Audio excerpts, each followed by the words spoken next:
Hello students, MGP 007 में हम non violent movements after Gandhi के बारे में बात करते हैं। यानी कि वो सारे मूवमेंट्स जो कि आपके नॉन वायलेंट हैं लेकिन आफ्टर गांधी, ठीक है, गांधी जी के जो बाद में पॉपुलर हुए। सो यहाँ पे कुछ ऐसे क्वेश्चंस हैं जो एग्जाम में बार बार आपके पूछे जाते हैं। मैं उन क्वेश्चंस को कवर करने वाली हूँ। उसके अलावा मैं आपके लिए लेकर आऊंगी एक वन शॉट रिवीजन क्लास, ठीक है। उस क्लास में क्या होगा, कम से कम हम 10 से 12 टॉप मोस्ट क्वेश्चंस को डिस्कस करेंगे और मैं आपको उनके आंसर्स भी बताऊंगी कि किस तरीके से आपको आंसर राइटिंग करनी है। So if you want to see that revision class you have to go to our another channel जिसका नाम है स्कॉलरली माइंड्स लाइव। और उस चैनल का जो लिंक है, ठीक है, उस चैनल का जो लिंक है वो आपको मिल जाएगा इसी वीडियो के डिस्क्रिप्शन में। जो क्लास होगी वो अराउंड आज शाम को 6 PM हम लेकर आएंगे। तो अगर आप सभी लाइव वहां पे आना चाहते हो तो आप आ सकते हो। अगर आपकी कोई क्वायरीज हैं तो वो भी आप हमारी लाइव क्लास में पूछ सकते हो। जो क्वेश्चंस, जो टॉपिक्स आपको नहीं समझ में आ रहे हैं वो सब हम वहां पे डिस्कस कर सकते हैं। ओके, सो यहाँ पे मैं इसका पार्ट 1 लेकर आई हूँ। इस चैनल पे मैं 2 पार्ट्स अपलोड करूंगी, MGPE 007 पार्ट 1 एंड 2। और वन शॉट रिवीजन क्लास जो लाइव होगी वो स्कॉलरली माइंड्स लाइव पे आएगी। जो भी डिटेल्स होती हैं उन सभी डिटेल्स के लिए आप हमारे व्हाट्सएप चैनल के साथ भी जुड़ सकते हो, क्योंकि मैं क्लासेस के बारे में जो सारी इंफॉर्मेशन होती है वो अपने व्हाट्सएप चैनल पे शेयर करती हूँ। लिंक हो गया, प्लेलिस्ट के लिंक हो गए, क्या क्या पढ़ना है, कहाँ से पढ़ना है, वो सारी डिटेल्स मैं चैनल पे बच्चों को बताती हूँ। ठीक है, तो आपको वहां पे भी हमारे साथ जुड़ना है।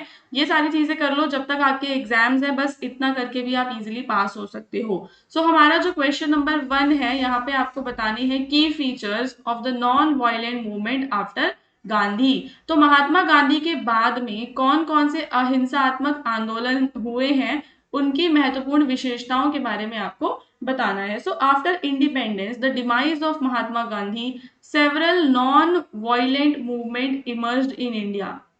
जब महात्मा गांधी का डिमाइस हो जाता है, यानी जब उनका निधन हो जाता है, तो उसके बाद काफी सारे अनेक अहिंसात्मक आंदोलन हमारे देश में उभरते हैं।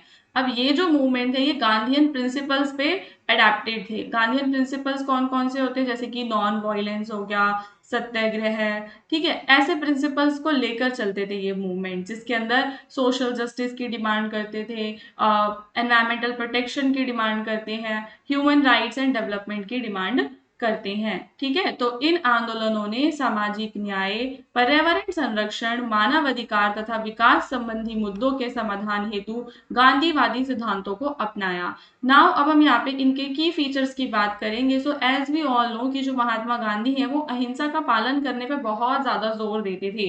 तो वो सारे मूवमेंट जो महात्मा गांधी के डिवाइस के बाद हमें देखने के लिए मिलते हैं, स्पेशली जो नॉन वायलेंट थे, वहां पे वो अहिंसा का पालन करते हैं। यानी कि अगर वो प्रोटेस्ट करेंगे तो वो पीसफुल होगा, धरना प्रदर्शन करेंगे, फास्टिंग करेंगे, किसी भी तरीके का हिंसा वाला जो चीज है वो नहीं करेंगे। ठीक है, तो उनका जो मेन टूल होंगे वो यही सारे होंगे। क्या क्या?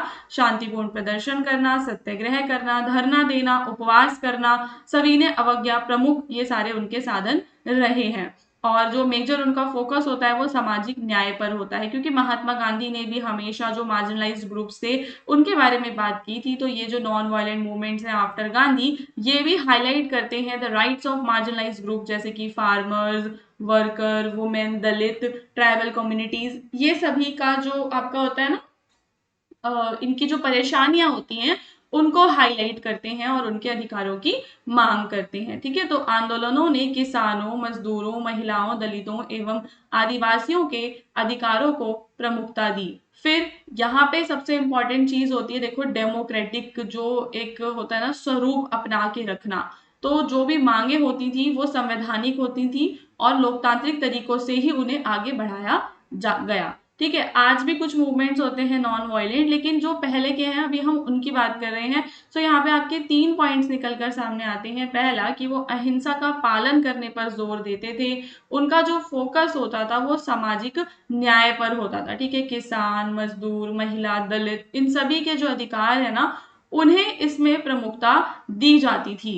फिर आता है मास पार्टिसिपेशन। तो जो भी आपके मूवमेंट रहे, स्पेशली अगर मैं बात करती हूँ आपके एनवायरनमेंट के मूवमेंट की, जिसमें आपका चिपको आंदोलन है, नर्मदा बचाओ आंदोलन है, चिल्का बचाओ आंदोलन है, जो एनवायरनमेंट से जुड़े हुए थे। तो इसके अंदर हमें जो नागरिक है ना, उनका भारी इन्वॉल्वमेंट देखने के लिए मिलता है। ठीक है, so large scale involvement of citizens, voluntary organisation and civil society जो ग्रुप्स होते हैं, उनकी हम यहाँ पे क्या देखते हैं, व्यापक भागीदारी देखते हैं। तो जो फोकस है वो शिफ्ट हो जाता है पॉलिटिकल इंडिपेंडेंस से टू द इश्यूज जैसे कि land reforms, environment protection, displacement और ह्यूमन राइट्स पे।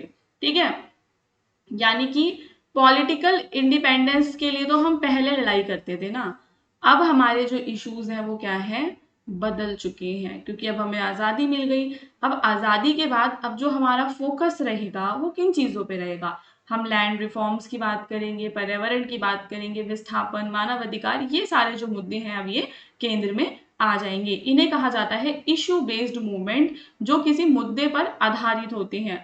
ऐसे मूवमेंट जैसे कि चिपको मूवमेंट वगैरह, इन्होंने एनवायरमेंटल कॉन्शियसनेस जगाने का भी काम किया।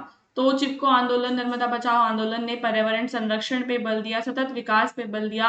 और हम सभी को पता है कि महात्मा गांधी मोरालिटी की कितनी बात करते थे कि आपको कभी भी कोर्जन में नहीं जाना है, आपको बल प्रयोग नहीं करना है, आपको सिर्फ जो भी आपका ऑपरेसर है, आप जिसके खिलाफ हो, उसका जो मॉरल कॉन्साइंस है, ठीक है, उसके उसके नैतिक जो उसकी चीजें हैं उसको जगाना है। तो बल प्रयोग के बजाय आपको क्या करना है, नैतिक दबाव उस पर डालना है। So overall at the final हमें पता है कि जो महात्मा गांधी वाले मूवमेंट्स थे वो लोकल इश्यूज पे ज्यादा एम्फेसिस देते थे और आपके कम्युनिटी के पार्टिसिपेशन पर भी देते थे। Then we have some examples like Bhoodan movement, Chipko movement, Narmada Bachao Andolan, Chilka बचाओ आंदोलन, they all are very important. Now at the final conclusion we can say that the post Gandhian non-violent movements broadened the scope of Gandhian philosophy.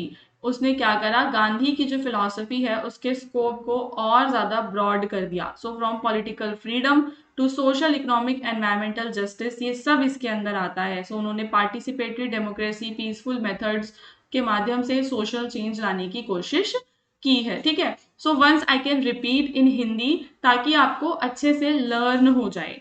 ठीक है, तो गांधी के उपरांत जो भी अहिंसात्मक आंदोलन हुए हैं उसने गांधीवादी दर्शन को राजनीतिक स्वतंत्रता से आगे बढ़ाकर सामाजिक, आर्थिक, पर्यावरणीय न्याय तक विस्तारित किया। इन आंदोलनों ने सहभागी लोकतंत्र तथा शांतिपूर्ण सामाजिक परिवर्तन को सुदृढ़ बनाया।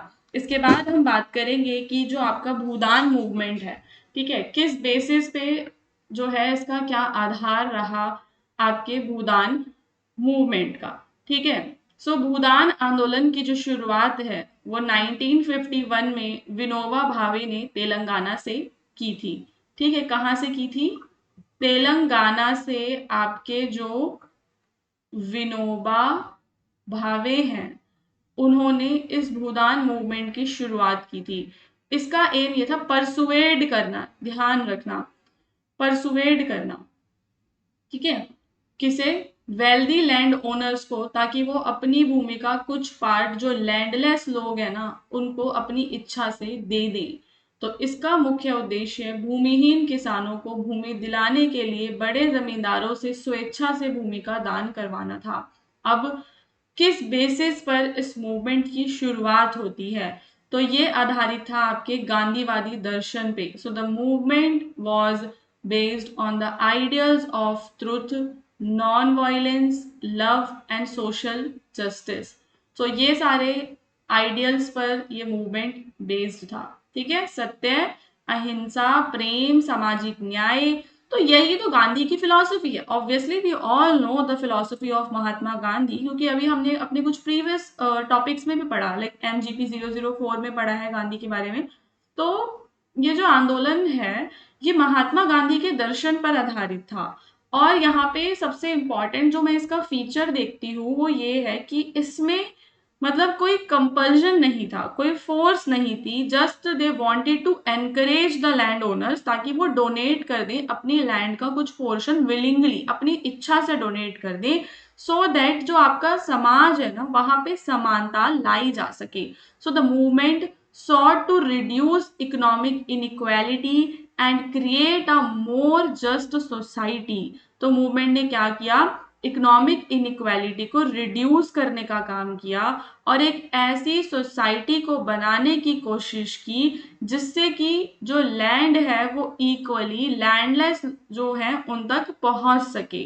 सो अकॉर्डिंग टू गांधी, जो ट्रस्टीशिप का प्रिंसिपल हम पढ़ते हैं जिसमें गांधी कहते हैं कि जो वेल्दी लोग होते हैं उनको समाज में भलाई के लिए काम करना चाहिए, अपनी वेल्थ का कुछ पोर्शन उन्हें गरीबों को दे देना चाहिए. तो ये मूवमेंट भी एट द एंड हम देख सकते हैं कि ट्रस्टीशिप के आइडिया से ही सिमिलर है. ठीक है ना. तो गांधी के ट्रस्टीशिप सिद्धांत के अनुसार जो धनवान व्यक्ति होता है वो अपनी संपत्ति को समाज की धरोहर मानकर उसका उपयोग जन कल्याण के लिए करे. So the movement aimed at solving agrarian problems. तो इस मूवमेंट का एम क्या था कि जो एग्रीकल्चर से जुड़ी हुई परेशानियां हैं उन्हें खत्म कर दिया जाए और एट द मोस्ट इम्पॉर्टेंट जो इसका पार्ट है कि ये सर्वोदय की विचारधारा यानी कि सर्वोदय की आइडियोलॉजी पर आधारित था. So the Bhudan was inspired by the idea of Sarvodaya, welfare of all, which emphasized the upliftment of every section of society. ठीक है. किस पे था ये आपका, सर्वोदय पर आधारित था जिसमें बात होती है वेलफेयर ऑफ ऑल की. ठीक है. सो दीज 6 पॉइंट्स जो अगर आपका ये भूदान मूवमेंट के बारे में आ जाता है तो आपके आंसर का बेस बनेंगे. यही सारी जो चीजें हैं आपको याद रखनी है और इन्हीं पॉइंट से गाइज आपको एक परफेक्ट आंसर क्रिएट करना है. That the Bhoodan movement it was a very unique experiment also कि आप मतलब किसी को परसुएड कर रहे हो कि वो अपनी जमीन किसी को दे दे, तो इसकी कुछ लिमिटेशंस थी बट इसकी जो इम्पोर्टेंस है वो इक्वालिटी और रूरल वेलफेयर में है. Now the next question in which we have to discuss the views of Mahatma Gandhi on the protection of nature and environment. So Mahatma Gandhi is regarded not only as a political leader. ठीक है, महात्मा गांधी केवल एक political leader नहीं थे but also as a thinker. एक thinker हैं whose ideas are highly relevant to modern environmental challenges. तो आज के समय में जो हम एनवायरनमेंट के चैलेंजेस को देख रहे हैं ना वहां पे तो नेचर और एनवायरनमेंट की बात हो रही है, तो महात्मा गांधी ने भी हमेशा एनवायरनमेंट की बात की है. ठीक है. ध्यान से सुनिए कि महात्मा गांधी केवल एक राजनीतिक नेता ही नहीं बल्कि ऐसे चिंतक भी थे जिनके विचार आज की पर्यावरणीय चुनौतियों के संदर्भ में अत्यंत प्रासंगिक हैं. सो यद्यपि गांधी जी ने कोई औपचारिक पर्यावरण सिद्धांत प्रस्तुत नहीं किया, फिर भी सादगी, अहिंसा, सीमित उपभोग, प्रकृति के साथ सामंजस्य पर आधारित जो उनके विचार हैं वो पर्यावरण संरक्षण का एक मजबूत आधार हमें प्रदान करते हैं. यानी कि एज अ डिफरेंट थ्योरी उन्होंने कोई भी एनवायरनमेंट को लेकर कोई अलग थ्योरी नहीं दी है, बट जब हम उनके प्रिंसिपल्स को एनवायरनमेंट के पर्सपेक्टिव से समझते हैं तो हमें पता चलता है कि वो एनवायरमेंटल प्रोटेक्शन के लिए उन्होंने स्ट्रॉन्ग फाउंडेशन रखा था बिकॉज वो प्रीच करते हैं सिंप्लिसिटी, नॉन वायलेंस को, सस्टेनेबल कंजम्पशन को वो प्रीच करते हैं, नेचर के साथ हार्मनी में रहने की बात करते हैं. सो ये सारे जो आपके प्रिंसिपल्स हैं वो किससे रिलेटेड हो जाएंगे, एनवायरनमेंट को प्रोटेक्शन से रिलेटेड हो जाएंगे. So the view on nature and environment जो फर्स्ट ऑफ ऑल आता है कि वो बात करते हैं कि हमें प्रकृति के साथ सामंजस्य में रहना है क्योंकि ह्यूमंस जो है we are a integral part of nature and it is very important कि हम उसके साथ हार्मनी में रहें. एंड उन्होंने एक आइडिया जिसमें आप बात करते हो अपने नेचुरल रिसोर्सेज का यूज करने की so that you can do unlimited economic growth, तो उस चीज के वो खिलाफ थे. So according to him development should be balanced and sustainable. ठीक है. तो उन्होंने असीमित आर्थिक विकास के लिए प्राकृतिक संसाधनों के शोषण का विरोध किया. उनके अनुसार विकास संतुलित एवं टिकाऊ होना चाहिए. नाउ द सेकंड इज जो वो बात करते हैं लिमिटेड कंजम्पशन की. यहाँ पे हम देखते हैं कि जो महात्मा गांधी है ना वो एग्जैक्टली जो आपका वेस्टर्न आइडिया था मटेरियलिस्टिक चीजों से दूर रहने की बात करते थे एंड वो बात करते थे कि हमें सादगीपूर्ण जीवन जीना है, सीमित उपभोग करना है। यहाँ पे एक उनकी फेमस लाइन है, उनके एक स्टेटमेंट है जिसमें वो कहते हैं कि जो अर्थ है वो प्रोवाइड करती है हर एक व्यक्ति की जरूरत के लिए, बट किसी की ग्रीड को वो पूरा नहीं कर सकती है। ठीक है, तो ये उनकी एक स्टेटमेंट थी। नेचर के प्रति नॉन वायलेंट रहने की वो बात करते हैं। So he extended the concept of ahimsa beyond human beings to all living creature, यानी कि अगर आप अहिंसक हो तो आप केवल मनुष्य के लिए ही अहिंसक नहीं होगे, जो सारे लिविंग क्रिएचर्स है ना, आपको सबके लिए अहिंसक बनना पड़ेगा। So he gave major emphasis on compassion and respect for animals, plants and all ecosystem।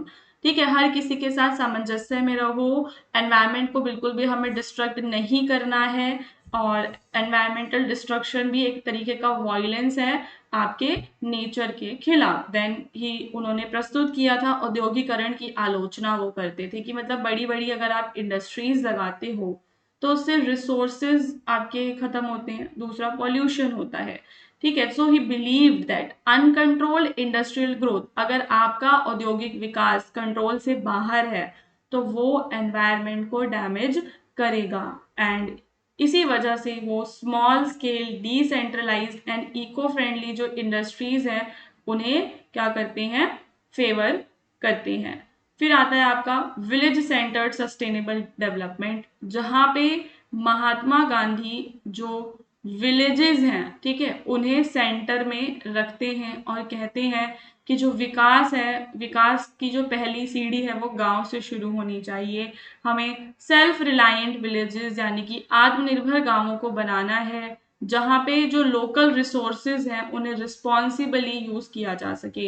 यानी कि जब गांव हमारे आत्मनिर्भर होंगे तो स्थानीय उत्पादन, स्थानीय उपभोग को बढ़ावा मिलेगा, संसाधनों का संरक्षण होगा। जब गांव अपने आप में सफिशिएंट होंगे तो ट्रांसपोर्टेशन की cost, energy consumption, environmental pressure, ये सब कम हो जाएगा। एंड फाइनली जो उनका ट्रस्टीशिप है जिसमें वो कहते हैं कि वेल्थ और नेचुरल जो रिसोर्सेज होते हैं वो समाज के वेलफेयर के लिए यूज किए जाने चाहिए। वो नेचुरल रिसोर्सेज के कंजर्वेशन की भी बात करते हैं। ठीक है, कुछ भी वेस्ट नहीं करना है, रिड्यूस, रिसाइकल, ये सब। और आज के समय में जब हम देखते हैं क्लाइमेट चेंज, ग्लोबल वार्मिंग, ये सारे जो मुद्दे हैं इनको सॉल्व करने में महात्मा गांधी की फिलॉसफी हमारे काम आती है। क्यों काम आती है? क्योंकि वो सस्टेनेबल लाइफस्टाइल को एनकरेज करते थे और एनवायरनमेंट की रिस्पॉन्सिबिलिटी लेने की बात करते थे। सो ओवरऑल देखो, पॉजिटिव चीजें यही हैं कि उन्होंने सस्टेनेबल डेवलपमेंट को प्रमोट किया, रिस्पॉन्सिबल कंजम्पशन को प्रमोट किया, बट कुछ लिमिटेशंस ये हैं कि अगर आप भारी मात्रा में इंडस्ट्रीज को आप रिजेक्ट करते हो तो मॉडर्न इकोनॉमीज के लिए वो इतना प्रैक्टिकल नहीं रहता है। पॉपुलेशन बढ़ रही है, डेवलपमेंट में इंपॉर्टेंट होता है कि बैलेंस होना चाहिए। ठीक है, सो गांधी का जो एनवायरमेंटल विजन है आप समझ चुके हो कि वो simplicity, sustainability, harmony with nature से जुड़ा हुआ है, और अंधाधुंध दोहन हमें नहीं करना है संसाधनों का, और आत्म संयम से जीना है। सो ये सारे पॉइंट्स हैं। सिर्फ जब आप एग्जाम में आंसर राइटिंग करोगे तो आप सिंपली जो पॉइंट्स हैं उन्हें काफी ज्यादा एक्सप्लेन कर सकते हो, डिटेल एक्सप्लेनेशन वहां पे आप प्रोवाइड करना। ठीक है, नाउ गाइज, जैसा कि मैंने वीडियो के शुरू में भी बताया था, मैं फिर से बता देती हूँ, डिस्क्रिप्शन में व्हाट्सएप चैनल गिवन है, उसे जरूर ज्वाइन करो जब तक आपके एग्जाम चल रहे हैं एटलीस्ट, फिर उसके बाद आप चाहो तो उससे हट भी सकते हो। ठीक है।